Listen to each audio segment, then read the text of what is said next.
and not because they don't like you, but because they're on every word that you're about to say. Man, that's an amazing, powerful feeling. Yeah. And then have a punchline at the end of it. Because if not, they're going to be like, this nigga done wasted my time. You know? Exactly. And they let you know immediately. It's the Apollo at any time. It's the Apollo Theater in any black room that I've been in. Absolutely. And they tell you, you know, they'll tell you. Anyway, so I've had those experiences. And, I mean, you know, it's just crazy when you think, oh, this gonna kill him. Ooh, this gonna kill him. And you say it back to yourself, and then you say it, you know, on stage, you know, crickets, and then you get back in the car, you driving home, and say, I said, did I leave out a word? Right. You know. Right. Maybe I breathed a little bit too long doing this section. Yeah. Don't take a breath between. Yeah, just don't even breathe. But you know what's so funny? The crazy thing about stand-up, it really is stuff like that, though, between a joke working and a joke not working. Sometimes it literally can be, I have to pause this much instead of that much before I say the punchline for the joke to hit at its maximum capacity. And, you know, I've seen it more than I've experienced it because I'm around comics all the time. So wait a minute, who you think the funniest cast member on Wild 'N Out right now? Well, there's different. The funniest comedian. Okay, we'll start with the funniest comedian. Okay. The best comedian on the show is Carlos Miller. I agree. I agree with that. Carlos is a stand-up. He's a true stand-up. DC and Emmanuel are the funniest dudes on the show. Right. Okay. Yeah. They be saying some wild stuff. You know. And Emmanuel characters are funny too. Yeah, and DC knows how to like bring you into one thing and then go somewhere else. And that had to have come from, you know, him just, you know, being with his dudes, the crew. That's what DC stands for. And I did not know that. Thank you. That's what that tattoo right near the middle of his head is DC. He still had that tattoo, or did he get it removed? No, it's right there. Okay. As far as like, last time I saw him, it was there. Hey, I mean, he a millionaire now, so you can't even say shit to him. You like, well, you done made it, so I guess it's working. It's working out for you. Yeah, man. Or he's a multi-thousandaire. I don't know which one he is, but he's one of them. He's one of them. Who else? I mean, everybody, like you said, we said earlier, plays their position on the show. If it wasn't for like Jacob, you know, the white guy on the show, he was funny dude, hilarious, you know, and he played his position like he you know, okay, all right, okay, you ready? Hold on, here we go. You know what I mean? Like that's hilarious because you don't expect, you know. It's like the Apollo. It's that black room, you know what I mean? And he comes out there fearless, but he looks, you know, self-deprecating, you know what I mean? And then he just pitches to himself. And not, you know what I mean? Let me tell you the crazy thing about DC. DC is a superstar in Atlanta, at least for sure. When I did the show, they introduced me as a special guest. They didn't put it on the TV show. That's a whole nother story. You know, the credits, you know, they'd be like special guest. They definitely didn't. They just said Justin Hires. They didn't even say Justin Hires. It was just like this nigga over here. That's how they introduced me on the show when they brought me out. That's neither here nor there. I just look like a regular random cast member on that episode. But when they brought out DC, they saved him for last. I don't know if he was late or if y'all do that on purpose for the He might have been late because he is a superstar. When I tell you that place went crazy, you would have thought Kevin Hart or Cat Williams or Mike Epps or somebody at that stature had just entered them people. And I was like, this dude is a star. Like, he's out of here. It's amazing. It's amazing to watch, man. And guess what, man? DC is a nice dude, bro. At least my interactions with him.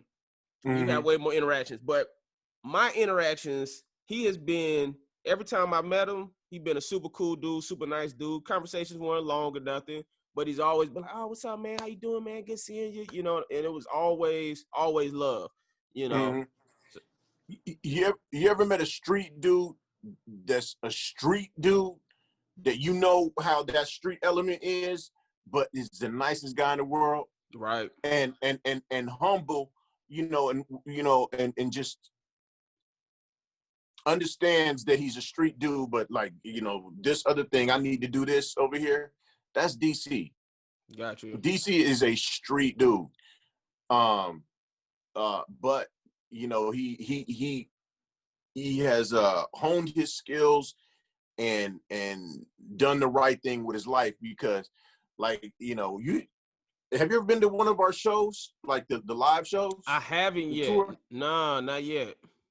It's crazy when like you said, in the studio audience, we might have 200 people in the studio audience. When you got 16,000 people, 14,000 people, and everybody, I mean, I would say even when Nick announces me, at least 5,000 of those people scream, "Hey, I know who that is." You know what I mean? Everybody, mothers that's in the audience. Yeah, like, hey, there go D-Wrek. There go my favorite one right there. He good. He good. I like him. Spin the records. Anyway,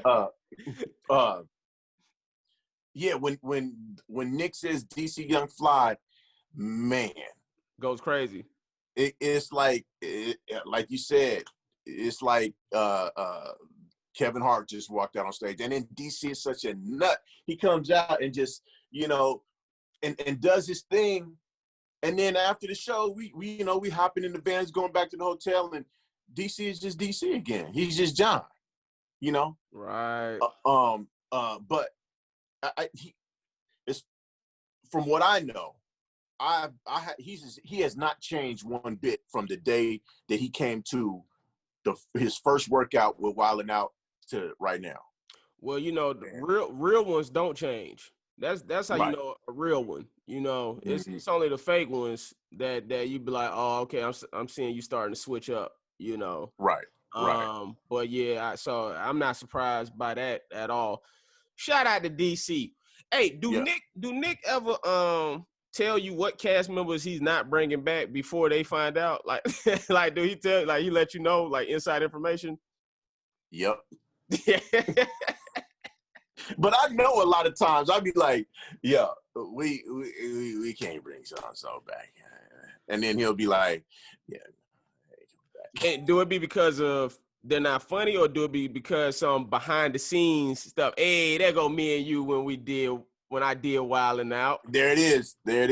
That's in Atlanta, right? Yeah, I was in Atlanta. Yeah. That was in Atlanta. But yeah, do it be because they're not funny, or do it be like their attitude, the comedians that he don't bring back? There's so many different factors, because it's not, there's a lot of different things that go into making that decision. A lot of people are in on making that decision. Ultimately, it's Nick, but there's a lot of people that, I mean, he had to fight for me, and we was in my living room when the show was created. Hold on. Yeah, hold on. Go back and say all of that, because I want to know, when you say he had to fight for you, was that in the beginning or after the show was a success? After the show was a success. We did 4 seasons. Starting from in 05, we went from like 05 to like 08, late 07 or something like that. And we did 4 seasons of Wildin' Out. And then the show went away. And then when we came back in like 12 or 13, they wanted to replace me. Wow. And Nick was like, "No." That's you gonna tell Johnny Carson that he can't have Ed McMahon, and so shout out to Nick for making sure that I stayed on the show, because there was no audition process for Nick's position on the show for the host and the co-host. When Nick said to me, "Yo, this can be a show," and I said, what can be a show? And he was like, you know, man, we gonna invite like all our favorite musicians, all our favorite rappers and artists and stuff like that, and our favorite comedians, man. We just gonna do what we do, like how we interacted anyway. We was always talking shit about each other, you know what I mean? Me, Nick, Nile, all of us. We was, because we were doing music, we'd be on the road, you know, it's basically what we would do on a tour bus, you know, Keenan, all of that. We would just be doing what we do. And Nick kind of you just said Keenan, all of that. I don't know if you realize you just said that, but hey, that's what I'm here for, brother. But I'm you know what I mean? You catch, you know, that long, you know. I do. I caught that. I caught really that, you know do, what I'm saying? So yeah, creating the show. So he was pitching you the idea. Yeah, he was basically pitching to me, and then I'm throwing in little ideas, and then now